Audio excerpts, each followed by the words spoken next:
Point का मुख्य focus है मार्केट के साथ फ्लो में रहना और उससे जबरदस्ती प्रॉफिट निकालने की गलती से बचना। 90% शुरुआती ट्रेडर्स मार्केट से हमेशा हाई प्रॉफिट एक्सपेक्ट करते हैं, चाहे मार्केट कंडीशन उनके सेटअप्स के फेवर में हो या नहीं। जब उन्हें लगता है कि उनकी स्ट्रेटेजी काम नहीं कर रही, तो वो लॉसेस रिकवर करने के लिए रैंडम ट्रेड्स लेने लगते हैं, ओवर ट्रेडिंग या रिवेंज ट्रेडिंग करते हैं और मार्केट को कंट्रोल करने की कोशिश करते हैं। लेकिन मार्केट उन्हें हमेशा यह समझा देता है कि मार्केट का बॉस ट्रेडर नहीं है। दूसरी तरफ 10% सफल ट्रेडर का माइंडसेट अलग होता है। ये ट्रेडर्स मार्केट के खिलाफ जाकर प्रॉफिट निकालने की कोशिश नहीं करते, सिर्फ फेवरेबल मार्केट कंडीशंस के समय पेशेंस के साथ ट्रेड करते हैं, मार्केट का रिस्पेक्ट करते हैं और मार्केट के हिसाब से खुद को अडॉप्ट करते हैं। इनका यह अप्रोच उन्हें लॉन्ग टर्म सरवाइव करने और जब क्लियर अपॉर्चुनिटीज मिलती हैं, तब बड़ा और इजी प्रॉफिट कमाने में मदद करता है। ट्रेडिंग में कंसिस्टेंसी और पेशेंस ज्यादा जरूरी है, न कि हमेशा हाई प्रॉफिट्स बनाने की सोच। अगर मार्केट आपके सेटअप्स के फेवर में नहीं है, तो नो ट्रेड लेना भी एक अच्छा निर्णय है।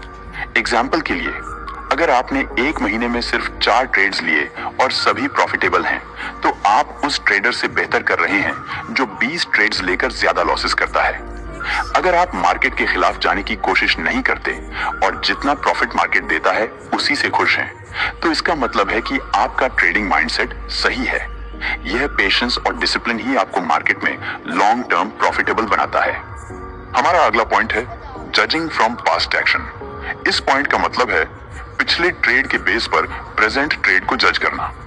मान लीजिए आपने एक ट्रेड लिया, प्रॉफिट टारगेट हिट हुआ और आप अपने टारगेट के अनुसार प्रॉफिट लेकर ट्रेड से बाहर आ गए, लेकिन उसके बाद प्राइस और ऊपर बढ़ने लगा। अब आपको लगता है कि अगर थोड़ा और रुकते तो और ज्यादा प्रॉफिट कमा सकते थे। ये बिगिनर ट्रेडर्स की एक बड़ी गलती है। वो रिग्रेट करते हैं कि उन्होंने जल्दी प्रॉफिट ले लिया और लालच के कारण अगले ट्रेड में ज्यादा रिस्क लेते हैं।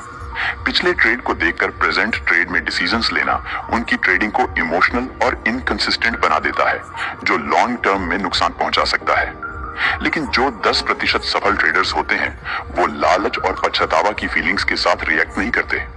ये ट्रेडर्स अपने ट्रेड्स को प्रूवन डेटा और स्ट्रेटेजी के बेस पर प्लान करते हैं। पहले से ही डिसाइड कर लेते हैं कि प्रॉफिट कब लेना है, लॉस कब कट करना है। ट्रेड के बाद चाहे प्राइस और ऊपर जाए या नीचे, उन्हें फर्क नहीं पड़ता, क्योंकि उनका फोकस एक ट्रेड के मैक्सिमम प्रॉफिट पर नहीं, बल्कि लॉन्ग टर्म कंसिस्टेंसी पर होता है। अगर आप एक बिगिनर हैं, तो अपने ट्रेडिंग रूल्स को फॉलो करना सबसे जरूरी है। अपने एंट्री और एग्जिट पॉइंट्स पहले से प्लान करें और उन्हें स्ट्रिक्टली फॉलो करें। इमोशनल डिसीजन से बचें और अपनी स्ट्रेटेजी और डिसिप्लिन पर फोकस करें। पेशेंस और स्ट्रेटेजी पर विश्वास ही लॉन्ग टर्म सक्सेस की की है। हमारा अगला पॉइंट है moving stop loss against entry direction. Stop loss move करना आपकी ट्रेडिंग साइकोलॉजी का एक महत्वपूर्ण संकेत है। अगर आप स्टॉप लॉस को मार्केट के अगेंस्ट मूव करते हैं, जैसे ही प्राइस आपके स्टॉप लॉस के करीब आता है और आप उसे पीछे बढ़ा देते हैं, तो यह एक इमोशनल डिसीजन को इंडिकेट करता है। इसका मतलब है कि आप अपने लॉस को एक्सेप्ट नहीं कर पा रहे हैं। यह आपकी रिस्क को बढ़ा देता है और लॉन्ग टर्म में आपके अकाउंट को नुकसान पहुंचा सकता है। दूसरी ओर, अगर आप स्टॉप लॉस को सिर्फ एंट्री डायरेक्शन में मूव करते हैं, जैसे ट्रेड आपके फेवर में जाता है, तो आप स्टॉप लॉस को ब्रेक इवन पर ले आते हैं या थोड़े और प्रॉफिट को लॉक कर लेते हैं। तो यह एक डिसिप्लिन्ड और कैलकुलेटेड अप्रोच है, जो दिखाता है कि आप अपने ट्रेड को मैनेज कर रहे हैं और रिस्क को कंट्रोल में रख रहे हैं। अगर आप स्टॉप लॉस को सिर्फ एंट्री डायरेक्शन में ही मूव करते हैं, तो आप बिगिनर ट्रेडर से बेहतर कर रहे हैं।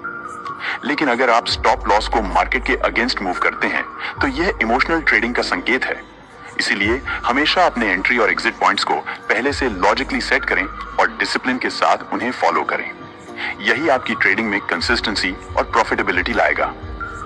हमारा नेक्स्ट इंपॉर्टेंट पॉइंट है एजुकेशन। 90% ट्रेडर्स पहले लर्निंग पे फोकस नहीं करते। वे मार्केट में आते ही बिना किसी नॉलेज के पैसे लगाना शुरू कर देते हैं। 90% ट्रेडर्स अपने लॉसेस के बाद स्ट्रेटजीज बदलते रहते हैं, क्योंकि उनका फोकस क्विक प्रॉफिट्स पे होता है। इस वजह से वे स्ट्रेटजीज और इंडिकेटर्स को बार बार बदलते हैं। ये लोग अपनी गलतियों का डिटेल्ड रिव्यू नहीं करते कि गलती कहां हो रही है, और सीखने की बजाय लक पर भरोसा करते हैं, जिसके कारण उन्हें नुकसान उठाना पड़ता है। दूसरी ओर, जो 10% सफल ट्रेडर होते हैं वे शुरुआत में केवल लर्निंग पे फोकस करते हैं। जब उन्हें मार्केट का अच्छे से नॉलेज मिल जाता है तब वे मार्केट में पैसे लगाते हैं। ये ट्रेडर्स एक या दो स्ट्रेटजीज को गहराई से समझते हैं और उन्हीं को अपनी ट्रेडिंग स्टाइल में इंप्लीमेंट करते हैं। वे हर मार्केट कंडीशन को समझकर अपनी स्ट्रेटजी को अडेप्ट करते हैं। ये ट्रेडर्स अपनी एजुकेशन को सीरियस और स्ट्रक्चर्ड तरीके से अप्रोच करते हैं। वे लगातार अपनी स्किल्स को इंप्रूव करते रहते हैं और मार्केट के बदलाव के साथ खुद को अपडेट करते हैं। तो अगर आप एक बिगिनर ट्रेडर हैं तो सबसे पहले आपको लर्निंग पे फोकस करना चाहिए, रिस्क मैनेजमेंट, इमोशंस कंट्रोल करना सीखना चाहिए और एक या दो स्ट्रेटजी अच्छे से बैक टेस्ट करके मास्टर करनी चाहिए। जब आपको थोड़ा अच्छा नॉलेज हो जाए तब आपको मार्केट में रियल ट्रेडिंग करनी चाहिए, क्योंकि knowledge, risk management, emotions controlling, patience और डिसिप्लिन ही एक बिगिनर ट्रेडर को सक्सेसफुल बनाते हैं।